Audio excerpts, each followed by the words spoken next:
네, 안녕하십니까. 이번 시간에는 예전부터 질문을 주셨던 건데, 한번 볼게요. 일단 여기 컴포지션 옵션이라는 거 있죠. 요 부분이 어떤 역할을 하는지 좀 설명을 해달라고 하셨는데, 얘는 일단 이펙트를 적용하지 않으면 나오지 않습니다.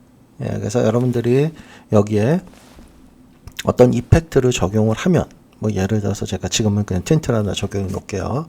그러면 이 이펙트 안쪽에 들어가서 보시면 이렇게 컴포지션 옵션이라는 게 적용이 됩니다. 다른 이펙트도 마찬가지입니다. 뭐 예를 들어서 여기다가 제가 또 다른 제가 이런 레벨이라는 이펙트를 또 하나 추가했다면 이 레벨이라는 이펙트 안쪽에도 보면 컴포지션 옵션이라는 게 추가가 됐습니다. 물론 아주 낮은 애프터 이펙트 버전에는 없어요. 이게 CC부터 들어갔던 건가요? 어쨌든 자, 이게 뭘 하는 거냐면 원리는 간단한 거예요. 원리는 지금 적용된 이 이펙트에 제한을 거는 겁니다. 특정 영역에만 이 이펙트가 적용이 되도록. 예를 들면 이런 겁니다. 틴트가 그냥 적용시키면 전체에 다 적용이 되죠. 근데 나는 특정 영역에만 내가 이 틴트 이펙트 적용하고 싶다라고 한다면 그 영역을 마스크로 지정을 하라는 거죠. 자, 그래서 예를 들어 제가 마스크로 이만큼 영역을 지정을 하겠습니다. 자, 이 마스크를 그냥 마스크로 쓰면 이렇게 마스크로 쓰면 당연히 애드 모드이기 때문에 여기만 보이고 나머지는 안 보이겠죠, 저렇게. 그런데 이 마스크를 이제 컴포지션 옵션에 지정을 하면 레퍼런스 마스크로 그러면 이 마스크가 이제 요 마스크 영역에만 요 이펙트가 적용이 됩니다. 나머지는 원본이 그대로 보이고요. 그런 역할을 합니다. 한번 플러스 해볼게요. 자, 1번이 자동으로 지정이 됐죠. 그러면 어떻게 되냐? 요 마스크 영역에만 요 이펙트가 적용이 됐죠. 보이시죠? 자, 이런 식으로 뭔가 어떠한 이펙트를 특정 영역에만 제한을 시키는 겁니다. 물론 이렇게도 할 수 있어요. 그러니까 이게 꼭 정답은 아니라는 겁니다. 보세요. 예를 들자면 제가 틴트라는 이펙트 뺄게요. 저렇게 만들 수 있는 방법을 만약에 예전 방식대로 한다면 어떻게 합니까? 어저스트를 하나 만들어 썼었죠. 예전에는. 그죠? 이 어저스트의 마스크 영역을 지정을 하고 그죠? 요 어저스트 여기에다가 틴트라는 이펙트를 그죠? 이렇게 적용을 했어야지만 됐었죠.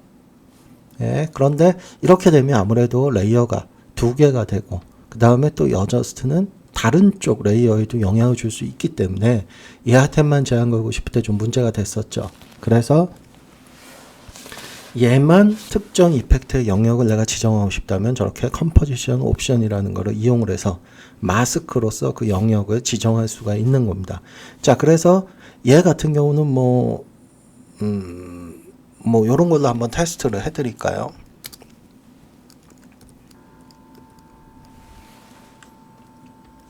제가 이렇게 블랙 앤 화이트라는 거 영역을 지정을 할게요. 그래서 여기 레드, 옐로우, 그린 요런 식으로 컬러들이 있는데 사실 지금 이 상태에서면은 잘 확인이 안 됩니다.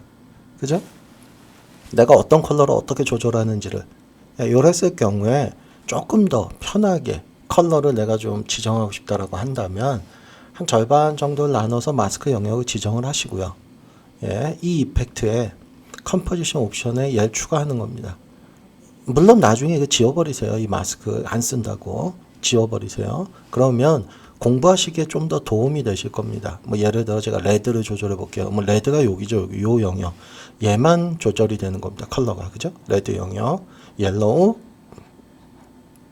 그린. 옐로우와 그린은 조금 겹쳐 있네요. 컬러가. 사이안. 그죠? 블루. 어쨌든 이런 식으로 이 블랙 앤 화이트라는 거는 이 이미지에서 이 컬러에 해당하는 부분만 내가 명도 값을 따로 조절할 수 있다는 겁니다. 그래서 공부하시기엔 좀 더 편하죠. 그래서 요럴 때도 사용하시면 되고 나중에 이제 다 조절이 됐다면 사실 필요 없으면 지워버리시면 되고요. 마스크도 나중에 지워버리셔도 상관없고요. 자, 혹은 이제 얘를 다른 이펙트에도 사용할 수가 있습니다. 예를 들면 이런 거 한번 보세요. 요렇게 나오는 요런 애니메이션, 특정 영역에서부터 나오는 거, 이거 만들려면 예전에는 매트를 썼었죠. 여기 레이어에 매트를 써서 뭐 알파나 루마를 써서 했었는데, 그렇게 되면 레이어가 하나 더 생기죠. 그죠? 관리하기가 쉽지 않습니다. 이랬을 경우에도 사실 이 컴포지션 옵션을 이용하면 하나의 레이어로 끝낼 수 있다는 거예요. 그 원리는 뭐냐면 트랜스폼 같은 거 적용하시고요. 트랜스폼, 뭐 예를 들면 이런 거죠. 자, 제가 여기서 요 레퍼런스를 잠깐, 마스크는 이렇게 만들어 둔 겁니다. 마스크 영역 요만큼만. 그리고 이펙트에서 요거 잠깐 컴포지션 옵션, 여기 보면 이렇게 마스크 지정해 놨는데 요거 잠깐 넌으로 할게요. 지정 안 했던 것처럼. 그러면 어떻게 되느냐, 포지션 이거 그냥 키 잡아 놓은 겁니다. 예. 원리는 되게 간단하죠. 아래에서부터 요 마스크 영역 밖에서부터 마스크 영역까지 올라오도록. 자, 그럼 아까도 말씀드렸다시피 이 컴포지션 옵션은 뭐냐면 이펙트가, 그죠? 이펙트가 요 마스크 영역에만 영향을 받는다는 뜻이기 때문에 지금 이 트랜스폼도 이펙트입니다. 이펙트. 내가 포지션을 움직여 준 게 아니에요. 이 레이어의 포지션을 이펙트로서 위치 값을 바꿔준 거기 때문에 이것도 이펙트에 해당합니다. 당연히 이 컴포지션 옵션에서 마스크 1을 지정을 하면 여기에만 보여요. 요 마스크 하나, 요 원 영역에만. 그러니까 당연히 밑에 있을 때는 안 보이고 이렇게 요 영역 안에 포함됐을 때만 보이게 되죠. 마치 매트를 쓴 것처럼. 예. 그래서 이렇게 작업을 하시면 레이어 하나로서 특정 영역에서 나오는 이런 작업을 할 수 있습니다. 그러고 뭐 얘의 단점이라고 뭐 전에 보니까 어떤 분이 말씀하시는데 뭐 모션 블러가 안 먹는다고. 이거 모션 블러 먹습니다. 예, 모션 블러 다 먹어요. 왜 안 먹는다고 하시는지 모르겠지만, 예, 모션 블러 다 먹고요. 그 다음에 예를 들면 이런 부분 있죠. 요 엣지 부분. 요 부분이 너무 날카로운 것 같다 그러면 뭘 조절하시면 됩니까? 그죠? 마스크의 페더 값을 뭐 Y만 할까요? 조금 조절하시면 되겠죠. 네, 그래서 모션 블러 좀 어울리게도 만들 수 있고. 예, 어찌됐든 이 컴포지션 옵션이라는 거는 경우에 따라서는 굉장히 이득이 많이 됩니다. 레이어 수를 많이 줄일 수도 있고, 그 다음에 어떤 이펙트를 어저스트보다 훨씬 더 제한적으로, 그러니까 내가 선택한 레이어에만 제한을 걸 수 있기 때문에 어떻게 보면은 어저스트로서 감당할 수 없는 그런 역할을 이 컴포지션 옵션이라는 게 해줄 수 있다는 거예요.